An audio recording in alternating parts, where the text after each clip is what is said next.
आणि एकदम असा शरण आलाय असं गेल्या 60-70 वर्षाच्या इतिहासामध्ये महाराष्ट्राने बघितलेलं नाही असं माझं मत आहे. ह्याच्यातनं पहिल्यांदा काय दिसतंय तर पोलिसांची अकार्यक्षमता.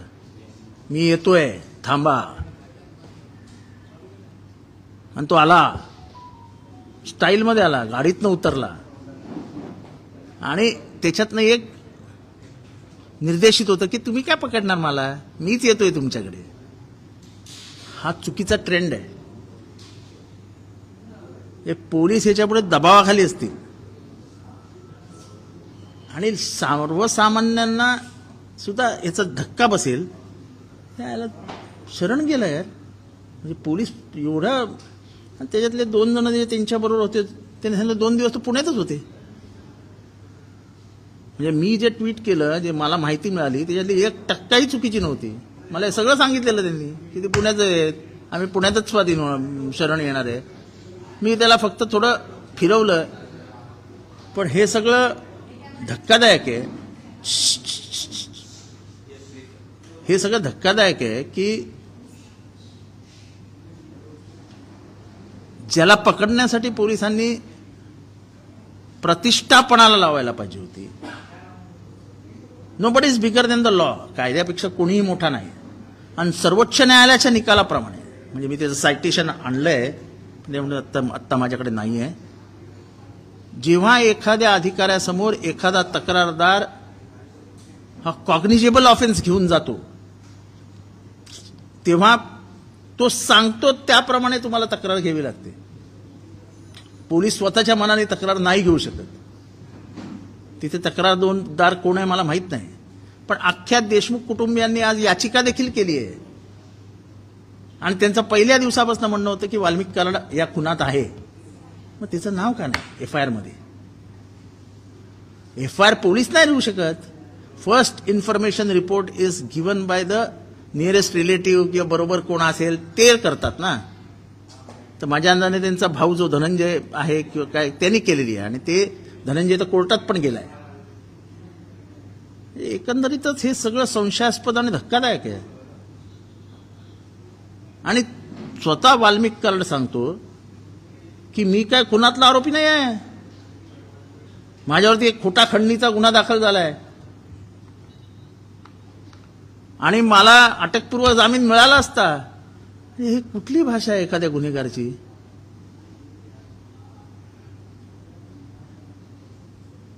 ह्याच्यातनं पूर्ण पोलिसांविषयी एक संशय मनात तयार झाला होता महाराष्ट्राच्या की हे काय करतायत, कशी चौकशी पुढे जाईल.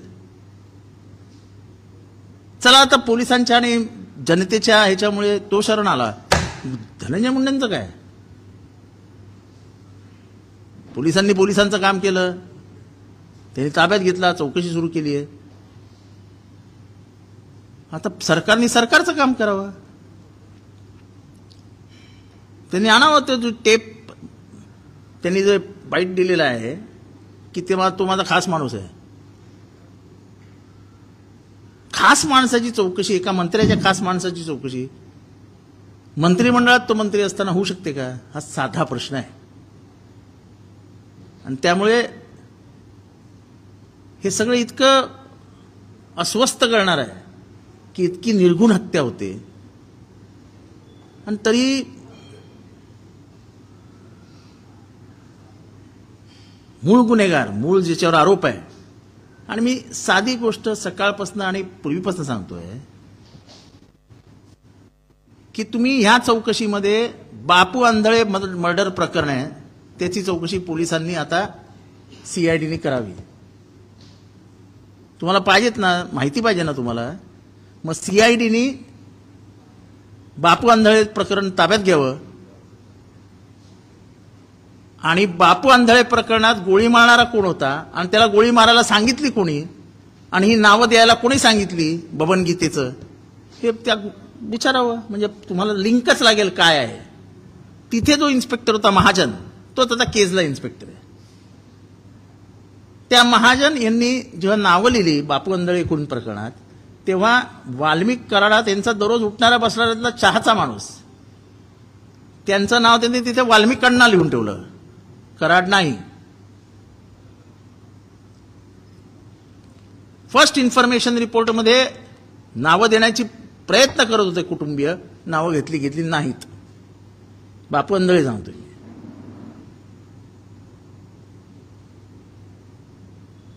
त्याचा प्लॅन असा होता की कुठल्याही परिस्थितीत बबन गीते विधानसभेला परळी मतदारसंघात दिसता कामा नये.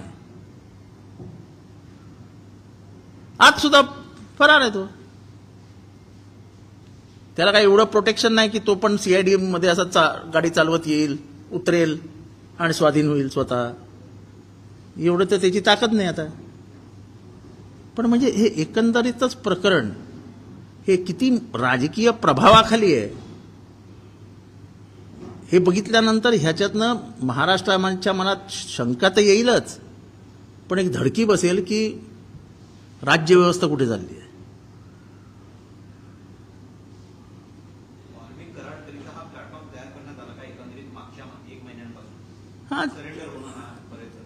हा प्लॅटफॉर्म तयार करण्यात आला.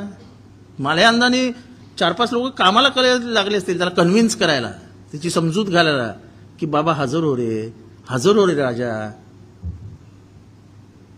मग राजा हजर झाला आणि राजा येताना पोलीस स्टेशनला गाडी घेऊन आला.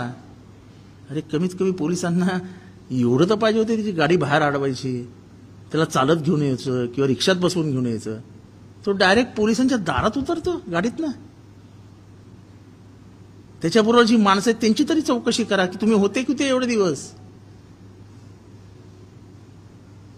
आणि त्याच्यामुळे हे सगळा हा संशयाचा सापळा आहे. त्यामुळे मला फार अपेक्षा नाही आहेत की असं आहे की समोरासमोर खून झालेला आहे, लोक उचलून घेऊन गेले हे त्याच्या आत्याभावाने बघितलेलं आहे, त्यामुळे तिथपर्यंत ठीक आहे. पण हे प्लॅनिंग कसं झालं, ही 2 कोटीची खंडणी कुठे मागितली गेली, ही का मागितली गेली,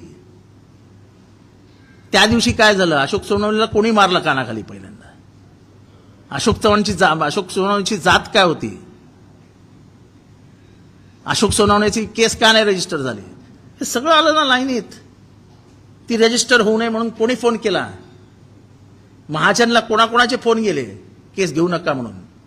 मी का सारखतोय महाजन, तर तोच महाजन बापू अंधळेच्या खुनामध्ये, तोच पाटील ज्याला सस्पेंड केलाय तो पण त्या बापू अंधळेच्या खून प्रकरणात आहे.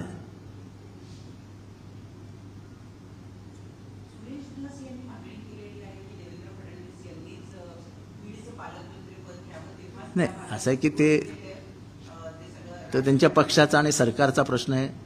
मला वाटलं मुख्यमंत्री हे अख्ख्या महाराष्ट्राचे पालक आहेत, मायबाप सरकार आहे ते. तेव्हा एका जिल्ह्यापुरतं त्यांनी पालकत्व घ्यावं याच्या हे फार काही त्यांच्या दृष्टीने ही आनंदाची गोष्टी नाही आणि माझ्यासारख्या एका पॉलिटिकल कार्यकर्त्याच्याही दृष्टीने तो त्यांचा अपमान आहे. सगळे पालकमंत्री त्यांच्या हाताखाली असतात. त्याच्यामुळे मला वाटतं की ही अगदीच मुख्यमंत्री पदाला न शोभणारी मागणी आहे.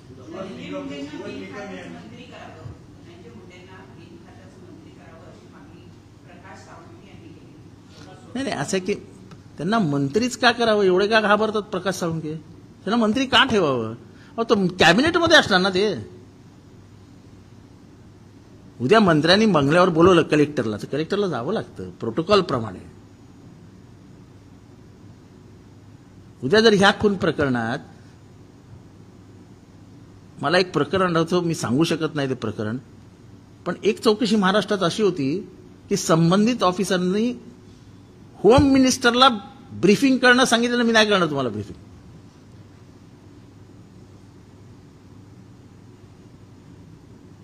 हे मी का सांगतो तर हे इतकं सेन्सिटिव्ह प्रकरण असताना तुम्ही त्या जिल्ह्यातल्या एका जबरदस्त ताकदीच्या पॉलिटिशियनला जर मंत्री ठेवणार असाल तर चौकशी जाणारच नाही पुढे.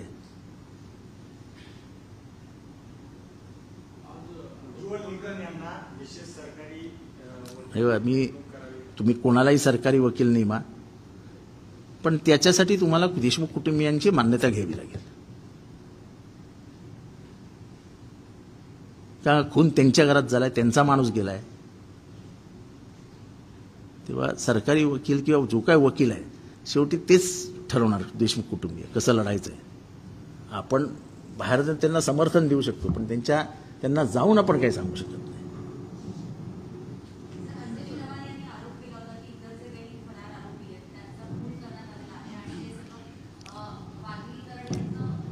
एक तर पहिली गोष्ट त्यांचं नाव वाल्मिकी नाही हो, त्याचं नाव वाल्मिकी आहे. कशा वाल्मिकी करून एका चांगल्या संताचं नाव घेता.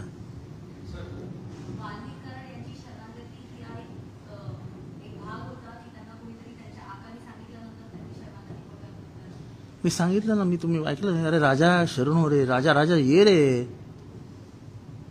असं ते गयावया करून आला असेल तो, कारण का तो पण निर्ढावलेला आहे.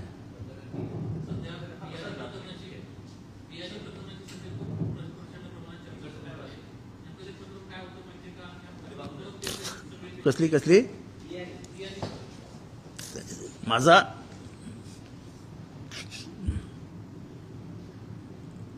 CIDला माझं हे विनंती आहे की अख्खीकडे सगळीकडे बहुचर्चित असलेले बियाणे प्रकरण पण तपासा ना. आता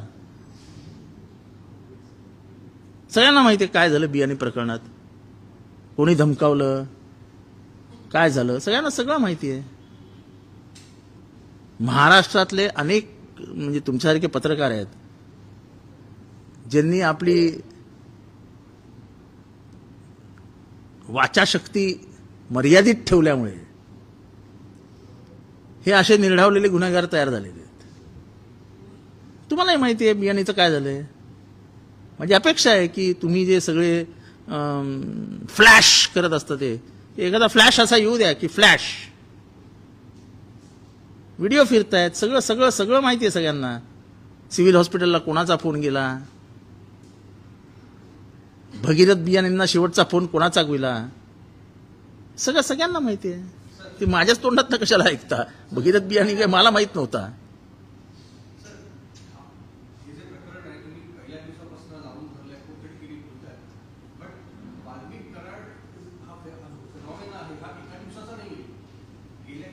अहो मी तर मागणीच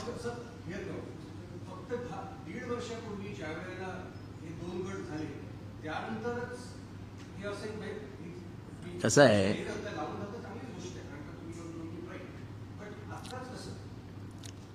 नाही ह्याच्या आधी सुद्धा बबन गीतेच्या ते जे बापू अंधळे मर्डर आहे ते मी आणि जयंत पाटलांनी लावून धरलं होतं, पण तेव्हा जो SP होता तो ऐकायलाच तयार नव्हता.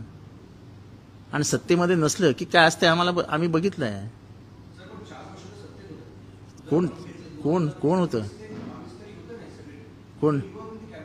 I was in the cabinet. I don't deny that I was not in the cabinet. तेव्हा काय कुठे क्राईम घडला नव्हता ना. आणि म्हणून मी काय मागणी केली आहे की मागच्या 5 वर्षामध्ये जेवढे खून झालेत तेवढ्या सगळ्या खुनांची चौकशी करा. त्या घरच्यांना बोलवा, त्या घरच्यांना विचारा की तुमचा काय संशय होता. अनेक जण सांगतील आमचा संशय काय आहे. माझ्याकडे एका म्हाताऱ्या बापाचं पत्र आहे की माझ्या पोराला बुडवून मारलंय.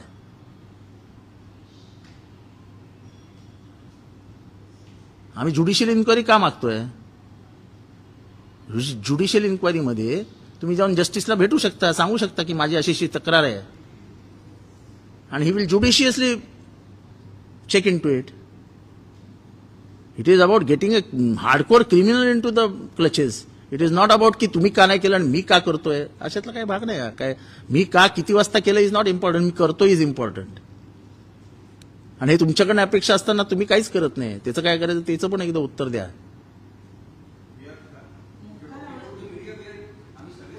I know. हा चला बोला, पुढे बोला. मुख्यमंत्र्यांनी मोक्का लागला जाईल असं सांगितलं होतं. मुख्यमंत्र्यांनी ज्युडिशियल इन्क्वायरी विषयी सांगितलेलं.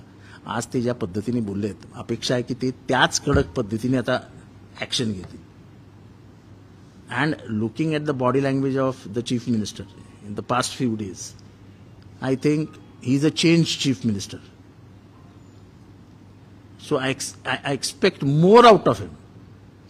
मला त्यांच्यातलं खूप काही अपेक्षा आहेत.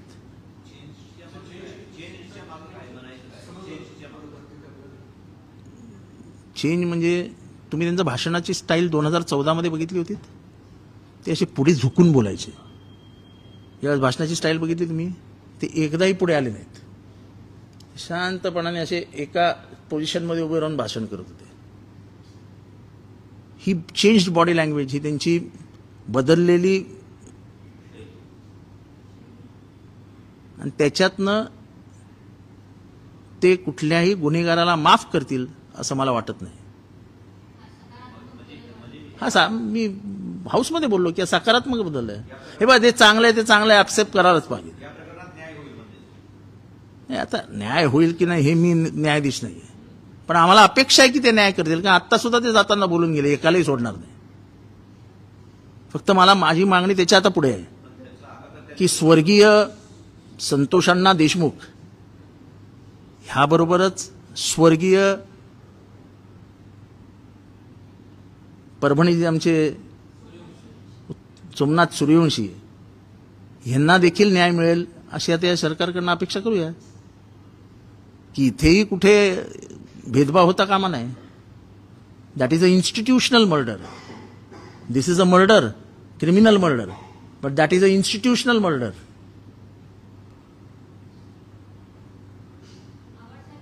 म्हणजे मोर्चा निघाल्यावरच न्याय मिळणार असेल तर मग गोष्ट वेगळी.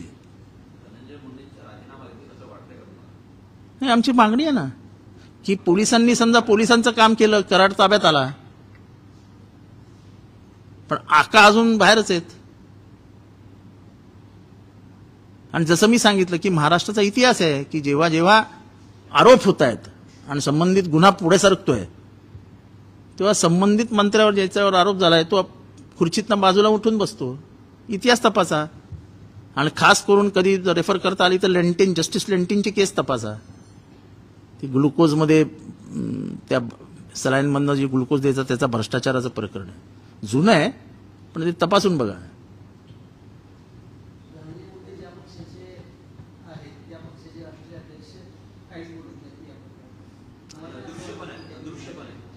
त्यांनी बोलायला पाहिजे अशी सगळ्या महाराष्ट्राची इच्छा आहे, पण नाही बोलत. त्याला काय,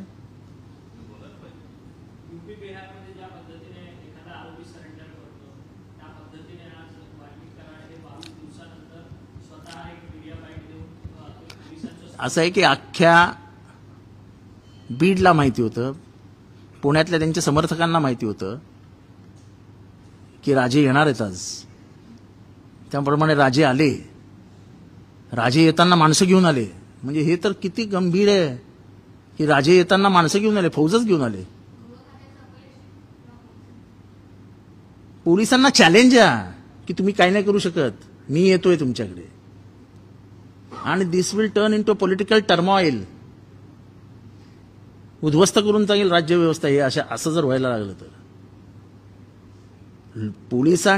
पोलिसांचा दबाव, पोलिसांची भीती हे गुन्हेगारांच्या मनात असलीच पाहिजे. हे अरिस्टॉटल, प्लुटोपासून सगळ्यांनी लिहून ठेवलंय की एका पोशाखाची भीती समाजामधल्या सर्वसामान्यांना वाटलीच पाहिजे. जर तीच भीती उरली नाही तर मग कोणाला घाबरणार आहेत. म्हणजे ते तर असं ग्लोरिफिकेशन ऑफ क्रिमिनल आहे. म्हणजे हे तर गुन्हेगाराचं उदात्तीकरण आहे की तू हजर होतेस का, ये आम्ही आहेत स्वागताला. अजून फोटो नाही बाहेर आले, नशीब चहा पितानाचे की आल्या आल्या मस्त गरम गरम चहा वगैरे पाजला, असं भजी खाल्ली आणि मग साहेब गेली. जो माणूस इतकी हिंमत ठेवतो की मला तर अटकपूर्व जामीन मिळणारच होता. अरे मिळणार होता.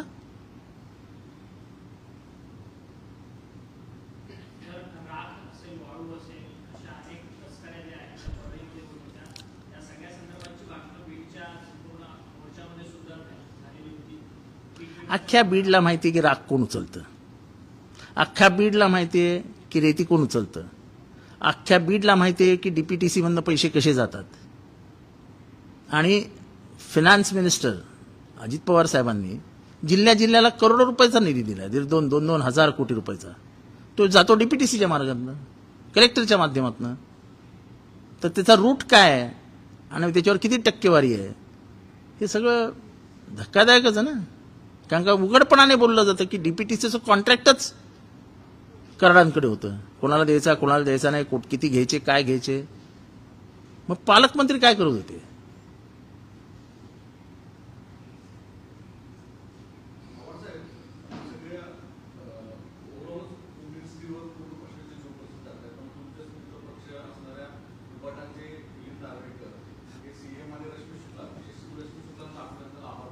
नाही असं की सीएम, मी अजूनही सांगतोस की कोएलिशन गव्हर्नमेंटमध्ये एखाद्याला काढणं, एखाद्याला पदावरनं काढणं हे सीएमचा काम नाही आहे.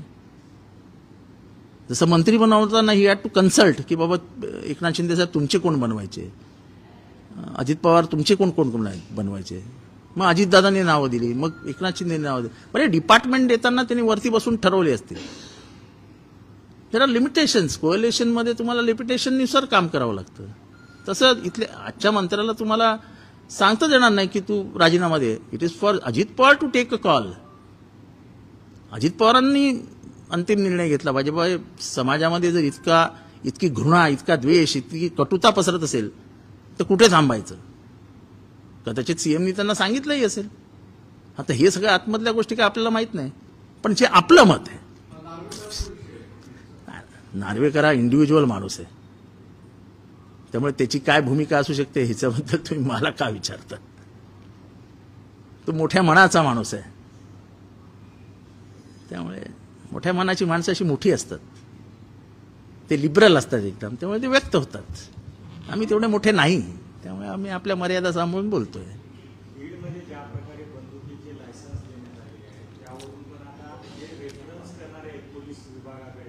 नाही, यांनी मागणी केली ना दिवशी सुरेश दसांनी की ज्या ज्या कलेक्टरनी फायनल सही केली आहे, कारण का बीड वगैरे ह्या जिल्ह्यांमध्ये लायसन्स देण्याचा अधिकार कलेक्टरला आहे, एसपीला नाही आहे. एसपीला लायसन्स देण्याचा अधिकारच नसतो. जिथे कमिशनरेट आहे तिथे कमिशनरला अधिकार असतो, आणि जिथे कमिशनरेट नाही, एसपी आहे, तिथे बंदूक देण्याचा लायसन्स म्हणजे आर्म्स लायसन्स देण्याचा अधिकार हा कलेक्टरला असतो. हे कलेक्टरनी हे तपासायला पाहिजे की कुठल्या पोलिसांनी रेकमेंड केलं फायनल, आणि मग कलेक्टरने साईन केलं.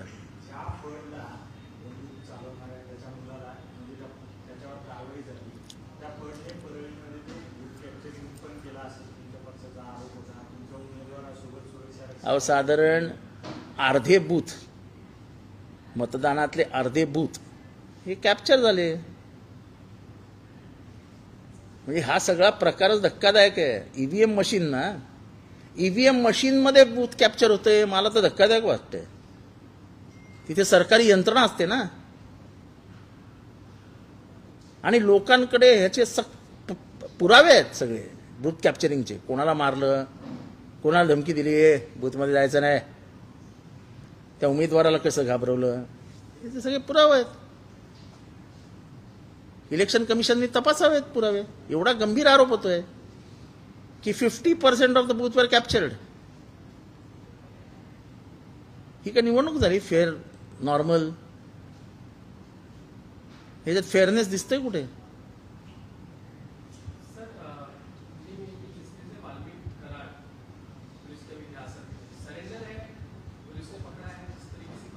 देखो ऐसा है कि इसको क्या कहेंगे, 60 साल में ऐसा एक भी उदाहरण नहीं है जो आदमी कार से गया पुलिस स्टेशन में, जिसके नाम से पुलिस 22 दिन चिल्ला रही है, पूरी महाराष्ट्र चिल्ला रही है, पूरा महाराष्ट्र शक के गुंजाइश में है, और तब वो जाता है, गाड़ी से जाता है, मैं आ रहा हूं कहता है, वीडियो डालता है कि मैं आ रहा हूं. यानी एक तरीके से वो एक चैलेंज था, तुम क्या पकड़ोगे मुझे, मैं आ रहा हूं. उसने करके दिखाया ना.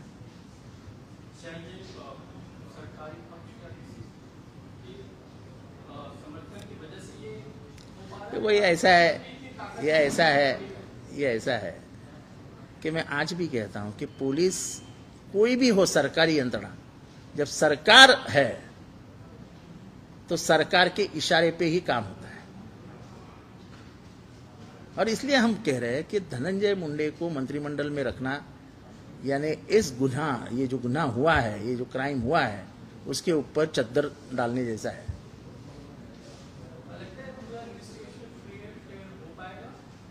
ऐसा उम्मीद हम देवेंद्र फडणवीस जी से रखते हैं.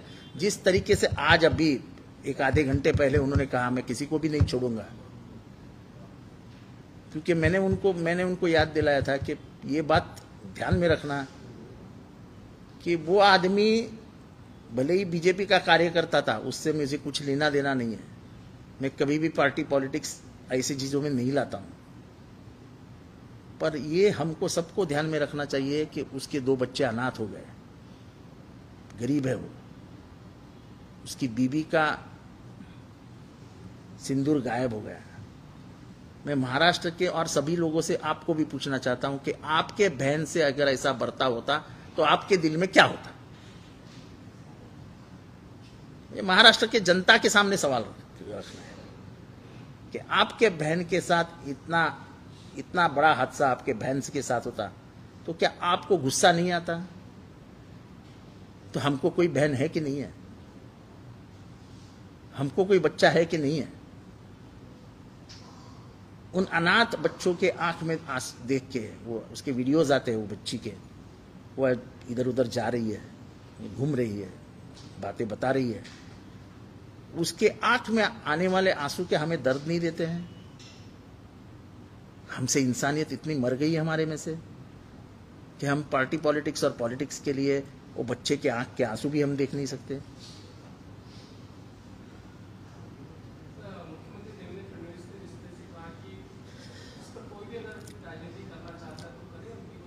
देखो ऐसा है, वो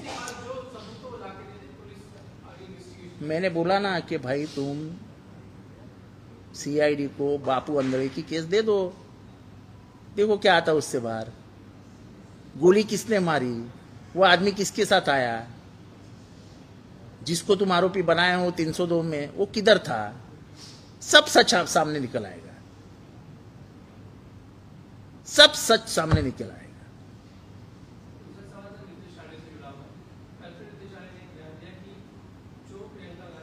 अरे वो छोड़ो यार, अभी मैं किस पे, मुझे आज मैं सिर्फ संतोष देशमुख की बात करने आया हूं। मैंने कल मुझे जो बयान देना है दे दिया है, और मैं आगे जाके सोमनाथ सूर्यवंशी लीग के लिए भी सरकार से हाथ जोड़ के विनती करूंगा कि ऐसा मत करो। वो भी एक माँ ने अपना बेटा खो दिया, लॉ का स्टूडेंट, आखिरी साल का, एकदम गरीब खानदान से, पिछड़े वर्ग का आदमी हो, कि जो पढ़ लिख के बड़ा बनना चाहता था, उसके सपने चक्काचूर हो गए। उसके माँ को क्या लगा होगा जब उसने बहुत डेड बॉडी देखी होगी, वो मरा कैसे? ये सवाल हम पूछ पूछ के थक गए। कहाँ मरा, जगह बताओ, नहीं बता रहे। आप इतना क्यों ये अस्वस्थता है कि आप क्यों नहीं बताना चाहते? अगर वो लाठीचार्ज में मरा है तो मरा है, क्योंकि पोस्टमार्टम रिपोर्ट आप नहीं बदल सकते। वो पोस्टमार्टम रिपोर्ट में आज भी लिखा है shock due to multiple injuries, धक्का, बहुत मारपीट होने के बाद, बहुत जख्म होने के बाद। जख्म पुराने तो नहीं हो सकते ना, जख्म को अगर व्रण लिखेंगे यानी निशानी है तो पुरानी होती है, पर जख्म फ्लोइंग होते हैं यानी उससे खून दिखता है तो उसको मल्टी इंजरी बताते हैं ना। इंजरी 1 साल पुरानी नहीं होती है। तो ये सब जो है वो सामाजिक सलोखे के लिए, सामाजिक व्यवस्था जिसको हम बोलते हैं वो अच्छी रखने के लिए इच्छा नहीं है।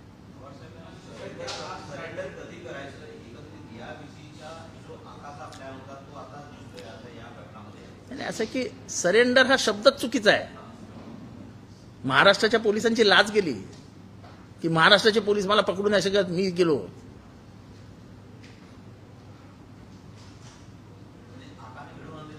आता ते पब्लिक खूप हुशार आहे हो, पब्लिकला सगळं समजतं आता। म्हणून तर आम्ही मागणी करतो की ते मंत्रिमंडळात नसावेत। त्यांनी केलं नसेल पण आमच्या मनात तर संशय नाही, यांनीच सगळं मॅनेज केलं। अहो साधा शेवटचा मी तुम्हाला विचारतो, पोलीस स्टेशनला गुन्हेगार गाडीतनं उतरतो आणि सरेंडर झालो असं सांगतो, 1 तास अवधी मी सरेंडर व्हायला चालतोय, त्याच्याबरोबरचे 2 जण सांगतात की आम्ही पुण्यातच होतो। पोलिसांचे म्हणजे पोलिसांसमोर हे सगळं बोलणं म्हणजे पोलिसांना वाकुल्या दाखवल्यासारखं आहे। ते माकडं कसं वरनं झाडावरनं वाकुल्या दाखवतं।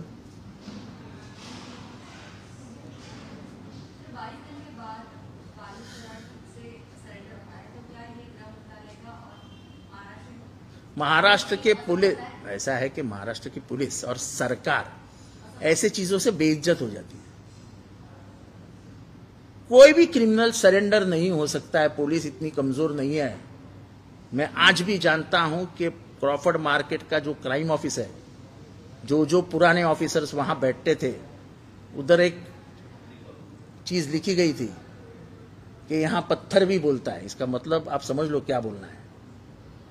महाराष्ट्र सरकार की ऐसा है कि बंबई के किसी गैंगवार वाले को अगर बंबई क्राइम से फोन जाता था ना, तो सिर्फ टट्टी करना बाकी रहता था। इतनी दहशत थी इतने बड़े गैंगस्टर्स के दिलों में बंबई पुलिस के बारे में। अगर पुलिस की दहशत ही चली गई तो फिर तो हर घंटे में एक मुर्दा पड़ेगा, कोई मतलब नहीं रहेगा। मैंने तो मांग की है ना बाबा, मैंने तो मांग की है, पहले दिन से कर रहा हूं।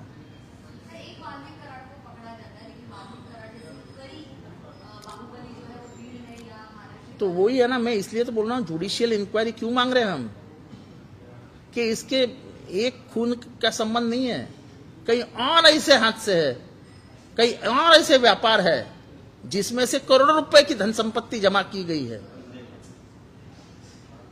कई गैर कानूनी धंधे हैं, मटका है, जुगार है, दारू है, रेती है।